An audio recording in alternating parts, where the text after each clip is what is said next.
Good day to everyone. In one of the earlier class, we discussed a little bit about the ecology, that is the environmental science. Ecology, it is all about the study of the interrelationships of the living organisms with their environment in which they live. Study of the reciprocal relationships of living organisms with their environment can also be defined as the ecology. So ecology play a very significant role in the study of the interrelationships of different living organisms with their environment. So in this class, let's take a look about the environment. Environment.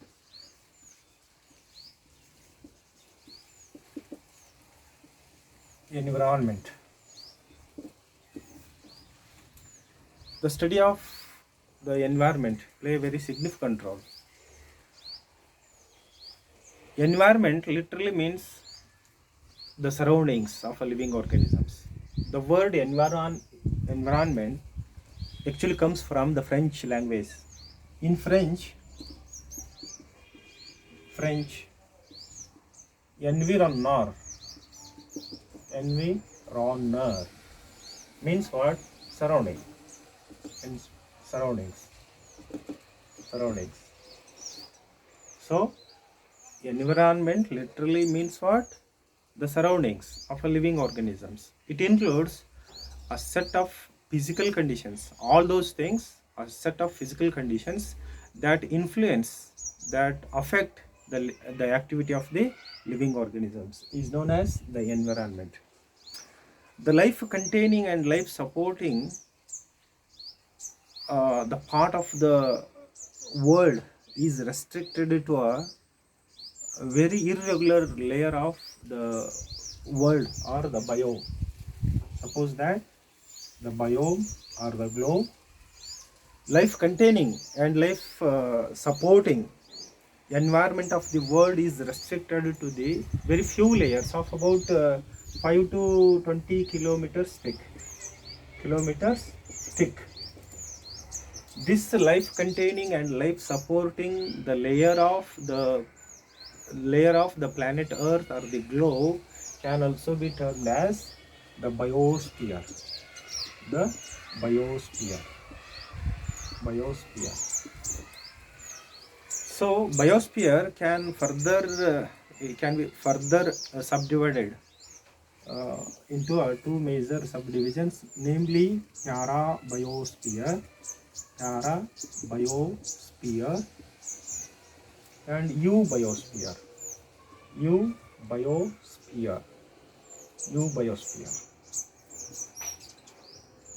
Parabiosphere is that part of the biosphere where existence of the life, it is very critical.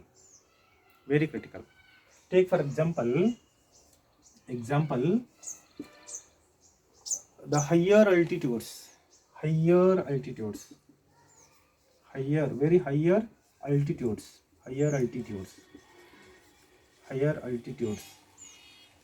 of large area, higher altitudes, and the polar regions of the earth. Life may exist here in these the higher altitude areas of the parabiosphere, but it is very critical. It is very dangerous. It is actually it may support, but it does not support. So higher altitude, the polar regions, then the deepest ocean troughs, the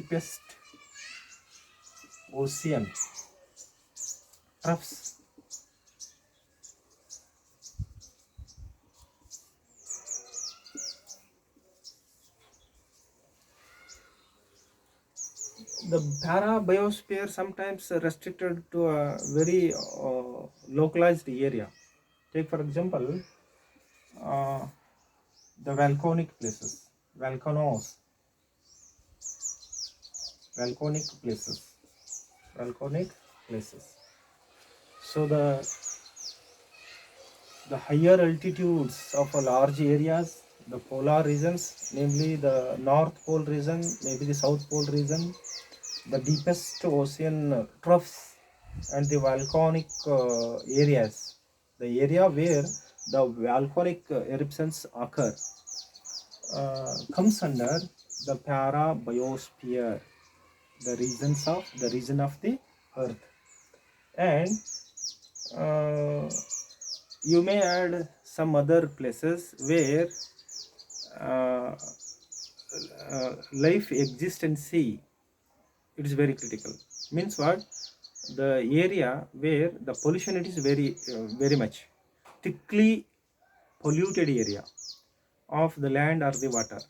Thick polluted uh, area of the land or the water may also comes under parabiosphere.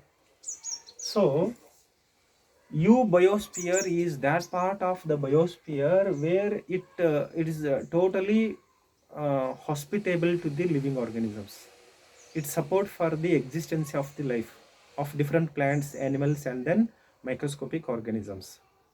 So the eubiosphere, uh, eubiosphere, it is again subdivided into uh, as it contains the air, the water, land or the soil, air, water, land or the earth. These can also be called by the other name as a atmosphere, atmosphere, atmosphere, hydrosphere, hydrosphere, and a lithosphere. So these are the three important the layers of the eubiosphere. This the biosphere is very important for the study of the living organisms. So the environment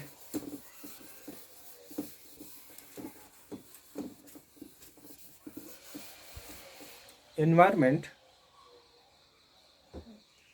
it includes not only the non-living components or the abiotic components.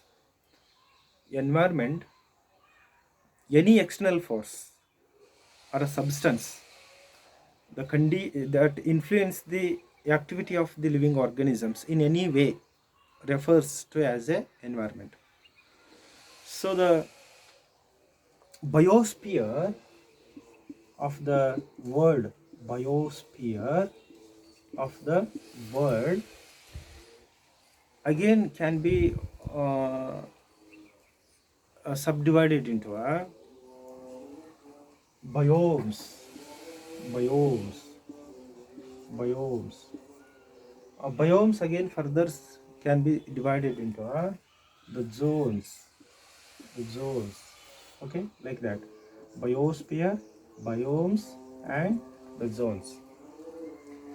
So the biomes are nothing but these are very wide and large areas of the earth.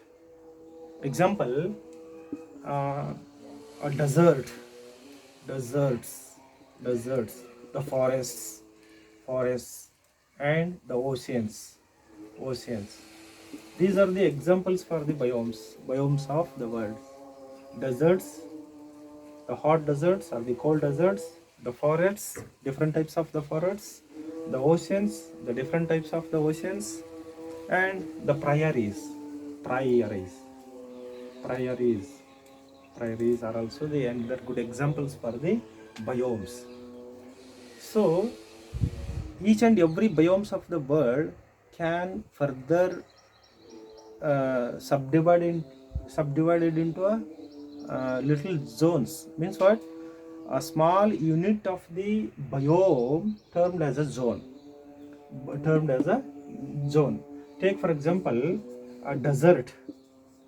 desert biome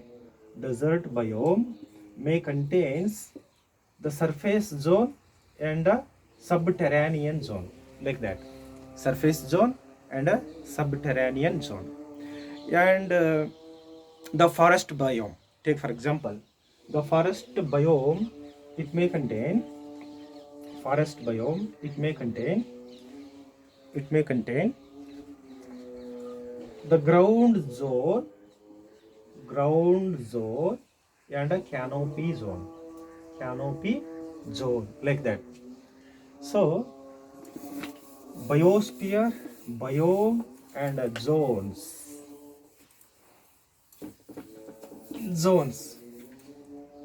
Now let's take a look about the habitat. I will again write this: the biosphere, biomes of the world, then the zones. Next, I will take towards the habitats. Okay, habitats. A habitat means what? The place of living. A particular living organisms live in its own habitat. A particular zone, it may contain several different habitats. So the each and every habitat of a living organisms contain biotic components and abiotic components. Biotic and abiotic components. You know something about biotic components and abiotic components. Means what? Biotic component includes all those living organisms, namely plants, animals, and then microscopic organisms. Abiotic components, nothing but that is different environmental factors, nothing but the physical conditions of the environment. It includes the air, the water, the soil, the moisture content of the air, the moisture content of the soil, and the rain or the precipitation,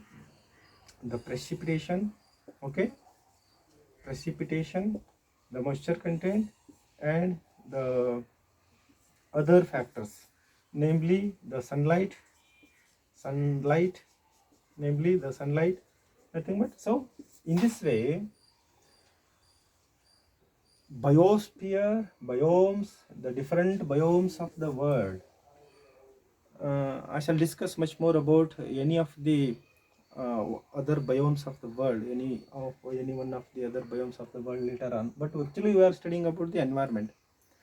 So the zones, the habitats, okay, all these nothing but comes under the abiotic factors. So the study of the environment gives us an idea how does the different living beings, namely the plants and the animals, exist in their natural environments, natural habitats. So the idea of the knowledge of the environment gives us how a different living beings adapted to a particular habitat, how they exist there, how they exist means what? Existence means what? How they live there, how they reproduce, how they get their energy, how they get their food. The knowledge of the environment is very important. So therefore, just I am discussing with all of you about the environment. Then a particular organism live in a particular habitat in such a way that the body features, any of the body features which helps for the existence of the living organism can be termed as adaptations.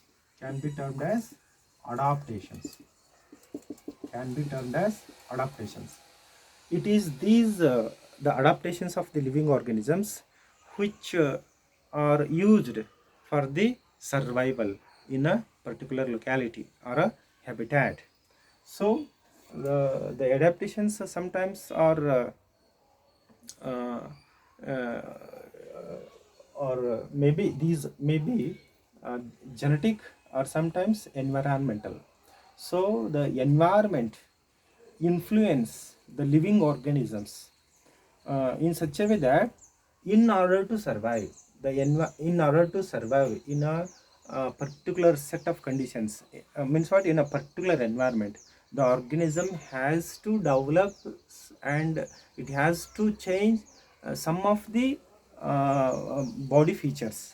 So any of the body features that are suited or which are used to survive in a changed environmental conditions or in a particular set of physical conditions or in a particular the environment can be termed as the adaptations.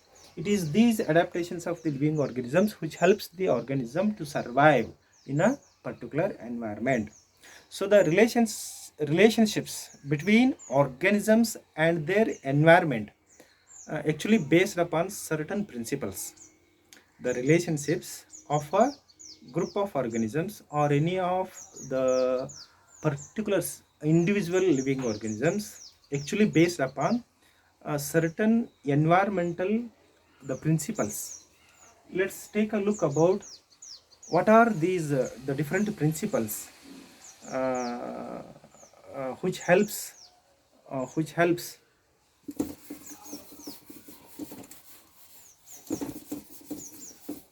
for the living organisms. Principles of the relationships of a living organisms. Relationship of a living organism, relationship of a living organisms with that of the environment. Relationship of a living organism, relationship of a living organisms with that of the environment in which the physical conditions exists. Means what, the relationship of an organism with that of the environment depends upon certain principles. So the understanding of all these different variety of or a number of principles is very important. So we know that environment is always affect and it influence the living organisms. It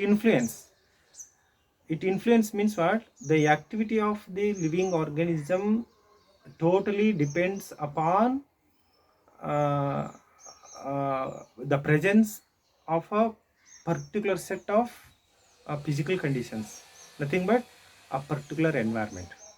This is the first principle.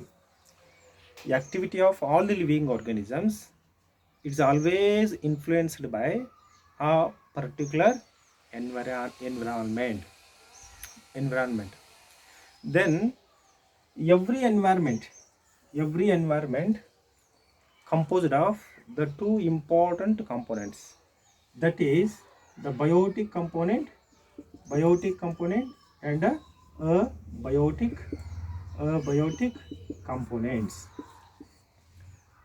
So there exists always interdependency and interaction uh, between the living organisms and the non-living things. Means what, between the biotic and abiotic factors there exist always the interrelationships, then we know that life does not exist in a vacuum. This means that in order to exist, every living organism require some basic needs: the space, the shelter, the water, the energy, the food, like that. So life is an energy exchange process. Death means what, on the other hand, cessation of the exchange of energy is known as the death. So life activities of all the living organisms depend upon the availability of the energy to the living organisms. So life process, actually it is the life activity or the life process, it is actually energy exchange, the process. So here we know that sun is one and only the natural source of energy to all the living beings which are present upon this planet earth, or the biomes, or the entire biosphere. So it is this sun which provides the energy to each and every living organism. It may be the plant, animal, or any other microscopic organism. Take for example all the human beings. All of us actually get energy indirectly from the sun. Our body can't synthesize the food like plants. Plants are all autotrophs. They prepare their own food material in presence of the sunlight. So we actually derive our energy from the plants, either from the plants or any other animals. So whatever the energy that we get actually indirectly comes from the sun. Like that, sun is the only the source of natural energy. It is the source of the energy. Okay. Then uh, energy requirement from one organism to another organism, it is different. Particular organisms, a particular group of organisms require energy, means what, energy requirement from one organism to another organism, it is different. This is another principle. Energy requirement it is different from a organism to another organism. Then you might have heard the word Liebig's law of the limiting factor. Liebig's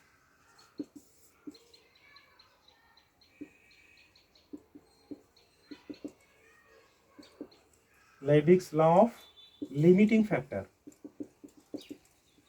Limiting factor. It states that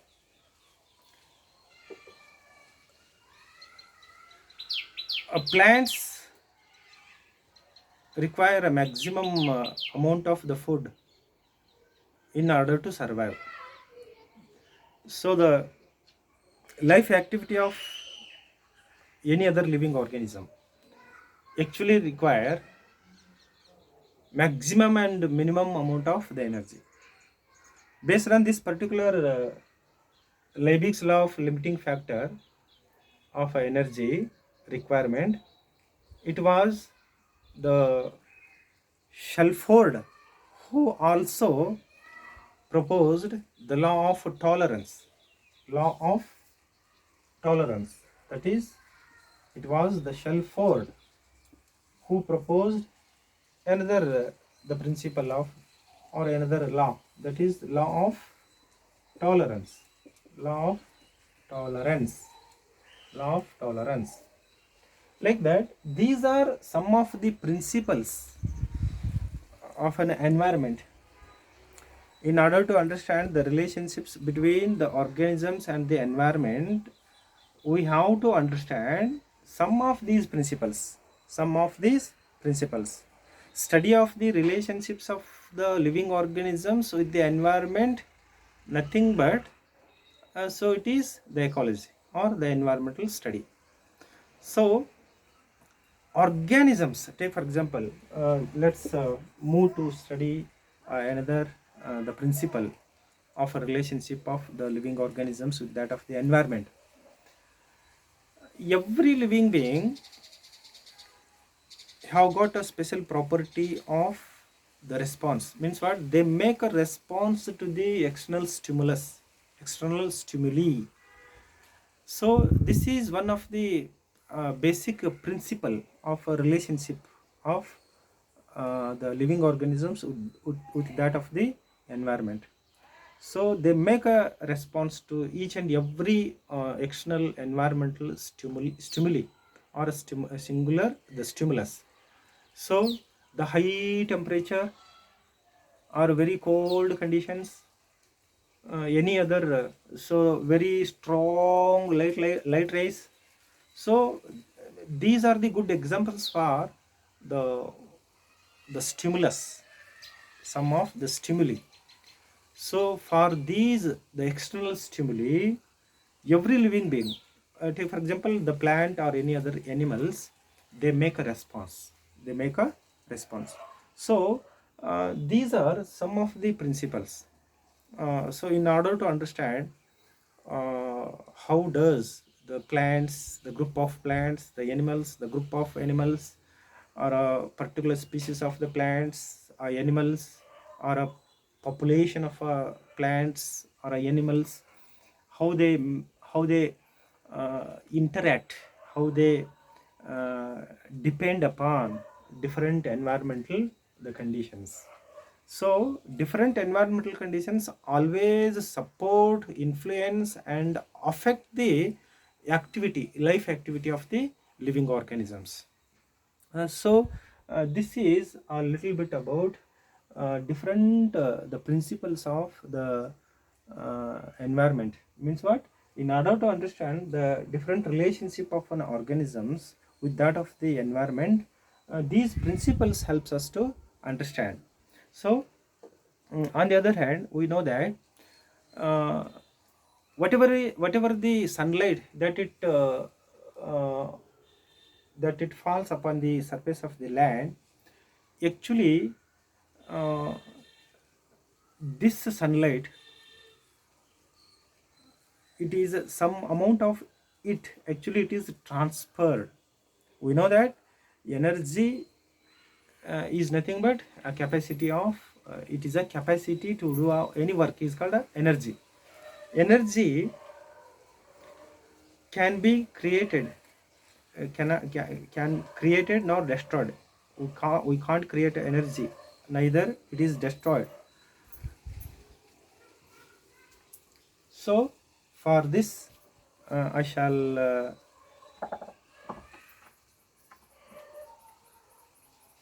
stop here, and I shall continue in the next class with the other aspect of the environment.